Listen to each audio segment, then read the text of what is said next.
ଢେଙ୍କାନାଳ ଜିଲ୍ଲା ପରଜଙ୍ଗ ଥାନା ଅଞ୍ଚଳରେ ଜଣେ ପାଦ୍ରୀ ଧର୍ମାନ୍ତୀକରଣ କରାଉଥିବା ଅଭିଯୋଗରେ ଅମାନସିକ ଅତ୍ୟାଚାର ହୋଇଥିବା ଅଭିଯୋଗ ହୋଇଛି। ଏନେଇ ପରଜଙ୍ଗ ଥାନାରେ ଲିଖିତ ଅଭିଯୋଗ କରିଛନ୍ତି ପାଦ୍ରୀଙ୍କ ସ୍ତ୍ରୀ ବନ୍ଦନା ନାୟକ। ତାଙ୍କ ସ୍ୱାମୀଙ୍କୁ ଗାଁ ଦାଣ୍ଡରେ ଚପଲମାଳ ପିନ୍ଧାଇ ମାଡ଼ ମରାଯାଇଥିବା ସେ ଅଭିଯୋଗ କରିଛନ୍ତି। ସେପଟେ ନିରୀହ ଆଦିବାସୀ ଓ ଗରିବ ଲୋକମାନଙ୍କୁ ଗାଁ ଗାଁ ବୁଲି ଲୋଭ ଦେଖାଇ ଧର୍ମାନ୍ତୀକରଣ କରାଯାଉଥିବା ଅଭିଯୋଗ ହୋଇଛି। ଥାନାରେ ଅଭିଯୋଗ ପରେ ପୋଲିସ ସେହି ଘଟଣାର ଅଧିକ ଛାନବିନ କରି 4 ଜଣଙ୍କୁ ଅଟକ ରଖିଛି। ଅଭିଯୋଗ ମୁତାବିକ ବିପିନ ନାୟକ ପରଜଙ୍ଗ ଅଞ୍ଚଳରେ ଜଣଙ୍କ ଘରକୁ ଯାଇ ତାଙ୍କ ପରିବାରର ସ୍ୱାସ୍ଥ୍ୟ ଭଲ ରହିବା, ପରିବାରର ଶାନ୍ତି ଓ ମଙ୍ଗଳ ପାଇଁ କହି ବାଇବେଲ ପ୍ରାର୍ଥନା କରାଉଥିଲେ। ଏହି ସମୟରେ ପରଜଙ୍ଗ ଅଞ୍ଚଳର କିଛି ଯୁବକ ଖବର ପାଇ ତାଙ୍କ ଘରେ ପଶି ଧର୍ମାନ୍ତୀକରଣ କରାଉଥିବା ନେଇ ପାଦ୍ରୀଙ୍କୁ ଅତର୍କିତ ଆକ୍ରମଣ କରିଥିଲେ, ଯାହା ବିପିନଙ୍କ ସ୍ତ୍ରୀ ବନ୍ଦନା ନିଜ ଅଭିଯୋଗ ପତ୍ରରେ ଦର୍ଶାଇଛନ୍ତି। ଏପରିକି ପାଦ୍ରୀ ବିପିନଙ୍କୁ ଚପଲ ପିନ୍ଧାଇ ଗାଁରେ ବୁଲାଉଥିବାର କିଛି ଫଟୋ ମଧ୍ୟ ଭାଇରାଲ ହୋଇଛି। ମାତ୍ର ଧର୍ମାନ୍ତୀକରଣକୁ ନେଇ ପ୍ରତିକ୍ରିୟା ରଖିଛନ୍ତି ସ୍ଥାନୀୟ ବାସିନ୍ଦା। ସେମାନଙ୍କୁ ଲୋଭ ଦେଖାଇ ବଶବର୍ତ୍ତୀ କରାଯାଉଥିବା ଅଭିଯୋଗ ହୋଇଛି, ଯାହାକୁ ନେଇ ସମଗ୍ର ଢେଙ୍କାନାଳ ଜିଲ୍ଲାରେ ଏବେ ଚର୍ଚ୍ଚା ଜୋର ଧରିଛି। ଖବର ନେବାରୁ ଜଣାଯାଏ ଯେ ପ୍ରାୟ 10ରୁ 12 ବର୍ଷ ହେଲା କିଛି ଖ୍ରୀଷ୍ଟ ଧର୍ମାବଲମ୍ବୀ ଓ ପାଦ୍ରୀମାନେ ଢେଙ୍କାନାଳ ଜିଲ୍ଲା କାମାକ୍ଷାନଗର ଉପଖଣ୍ଡର କଙ୍କଡ଼ାହାଡ଼ ବ୍ଲକ ବହୁ ଆଦିବାସୀ ଅଧ୍ୟୁଷିତ ଅଞ୍ଚଳ କାମାକ୍ଷାନଗର ଥାନା ଅନ୍ତର୍ଗତ ଜୟପୁରା କଟଣୀ ପଞ୍ଚାୟତ ବେଲବସନ୍ତ, କାଦବସନ୍ତ, କହ୍ନେଇନଗର, କାର୍ମଦା ଗ୍ରାମର କୋଲ୍ହସାହି, ବାଉଁଶପାଳ ପଞ୍ଚାୟତର ଚୁଳିଆମୁଣ୍ଡା ସାହି, ଚାଷିରମୁଣ୍ଡା ସାହି ଆଦି ଚର୍ଚ୍ଚ ସ୍ଥାପନ କରି ପ୍ରତି ରବିବାର ଦିନ ଶହ ଶହ ଲୋକଙ୍କୁ ଅର୍ଥ ଲୋଭ ଦେଖାଇ ଖ୍ରୀଷ୍ଟ ଧର୍ମ ଅବଲମ୍ବନ କରିବା ପାଇଁ ପ୍ରୋତ୍ସାହନ ଦେଉଥିବା ବେଳେ ସେମାନଙ୍କୁ ଗୋମାଂସ ଖୁଆଇ ଓ ଦୈନିକ ବାଇବେଲ ପାଠ କରାଇବା ସହ ହଜାର ହଜାର ଲୋକଙ୍କୁ ହିନ୍ଦୁ ଧର୍ମ ନଷ୍ଟ କରାଉଥିବା ବିଭିନ୍ନ ଅଞ୍ଚଳର ଅଭିଯୋଗ ଆସିଛି। କିନ୍ତୁ ସେମାନଙ୍କର ବିରୁଦ୍ଧରେ ଅଦ୍ୟାବଧି କୌଣସି କାର୍ଯ୍ୟାନୁଷ୍ଠାନ ଗ୍ରହଣ କରାଯାଉନଥିବାରୁ ଦିନକୁ ଦିନ ବୃଦ୍ଧି ପାଉଛି, ଯାହାକୁ ଆଗାମୀ ଦିନରେ ଭୟଙ୍କର ପରିସ୍ଥିତି ସୃଷ୍ଟି ହେବା ପୂର୍ବରୁ ଜିଲ୍ଲା ପୋଲିସ ପ୍ରଶାସନ ପକ୍ଷରୁ ସମସ୍ତ ଚର୍ଚ୍ଚ ଉପରେ ଚଢ଼ାଉ କରାଯାଇ ପାଦ୍ରୀମାନଙ୍କୁ ଏ ଅଞ୍ଚଳରୁ ବହିଷ୍କାର କରିବା ସହିତ ଦୃଢ଼ କାର୍ଯ୍ୟାନୁଷ୍ଠାନ ଗ୍ରହଣ କରିବା ପାଇଁ ଜନସାଧାରଣରେ ଦାବି ହୋଇଛି। ଏନେଇ ତୁରନ୍ତ ତଦନ୍ତ କରାଯାଇ କାର୍ଯ୍ୟାନୁଷ୍ଠାନ ଗ୍ରହଣ କରାଯିବ ବୋଲି ଢେଙ୍କାନାଳ ଏସ୍ପି ଅଭିନବ ସୋନକର ପ୍ରତିକ୍ରିୟା ରଖିଛନ୍ତି।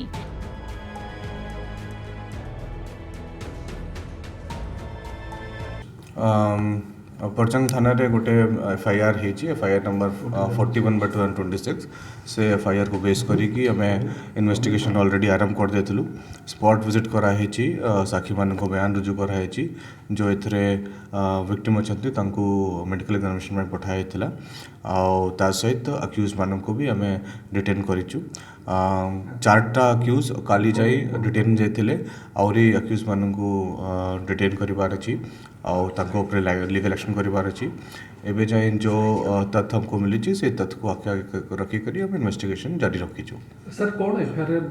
उल्लेख रही कौन कौन अत्याचार कर सर एफआईआर से मैंने विभिन्न प्रकार कथा कहते कि किसी लोग आसिक घेरी देते असल्ट कराई परेड कराई से सबू तथ्य को आम प्रमाण संग्रह करूँ चार्जसीट कर कोर्ट को पठेबू।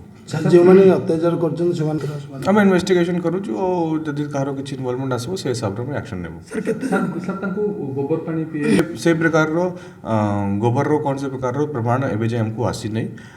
से एफआईआर मध्य उल्लेख से बढ़िया किसी कर ये आम वर्तमान भी इन्वेस्टिगेशन करूँ। सर ये घटना केते जन को डिटेन 4 जन ऑलरेडी डिटेन जाते आहरी जो संपर्क अच्छा से मानक भी ऊपर आम लीगल एक्शन नबू। सर मोट केते जन को संपृक्ति अच्छी से तो अननोन हिसाब रे बहुत लोगों अननोन एफआईआर करछंती आम साक्षी मान को पचारि करी जो एथरे संपर्क थिबे तांको ऊपर लीगल एक्शन नबू। सर धर्मांतरीकरण अभियोग व्यक्ति जन को विपिन बेहरी नायक जी से धर्मांतरीकरण सर करूथले कि लोगों को किछि प्रमाण मिलछि सेटा तांकर जो माने करू ये अक्यूज अच्छा केस रे तांकर गोटे पॉइंट थिला ताकू भी आम इन्वेस्टिगेशन रे जे डील करबा। सर जिले विभिन्न स्थान में घटना देखा मिली विगत किसी वर्ष है लोक कन्वर्ट करा रिलीजन को से किसी खबर सर अच्छी आगे दमन करने किसी पदक्षेप नहीं देखो आम आईन ऑलरेडी बहुत डायरेक्ट अच्छी समस्ते धर्म को पालन करि पारबे और जो धर्म परिवर्तन जो प्रोसेस अछि ताको फॉलो कले ना ताको राइट हिसाब से माने जहाँ भी ताको धर्म को चाहउछन्ती सेटा पालन करि पारबे किंतु जोर जबरदस्त कर परिबे जोर जबरदस्ती तो कुछ करि पारबे मो हिंदू मत ख्रीष्टान करने मो पिला बहुत चेष्टा करथिले आज की 2 वर्ष है किंतु मोर पिला माने केबे मंगु ना मो घर भी मध्य मु पार्टी करछि आमे हिंदू खांटी प्योर हिंदू मोर मां मंगला जय जगन्नाथ मो पुलिस डिपार्टमेंट चाकरी करथिली थरे मु कसम खाइछि भारत मातार मो हिंदू पिला केबे ख्रीष्टान हेबेनी सारे मते भीतर भर्ती करछन्ती बहुत मते हैरान करछन्ती मु किछि सारे जानि पारुनी एटा कोउ दिन के तारिख सारे नुआ वर्ष रे सारे मु नथिली आज न पछरा सिक जानिले एमती कहते सारे मुझे जानी पार्ली सामने किसी देखी पार्ली सारे मुझे पछरे आसली शुणिली कोन सुनले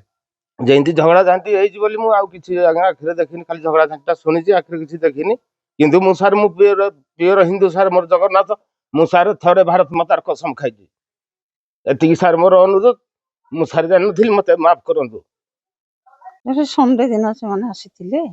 कहले जे नहीं तुम धर्म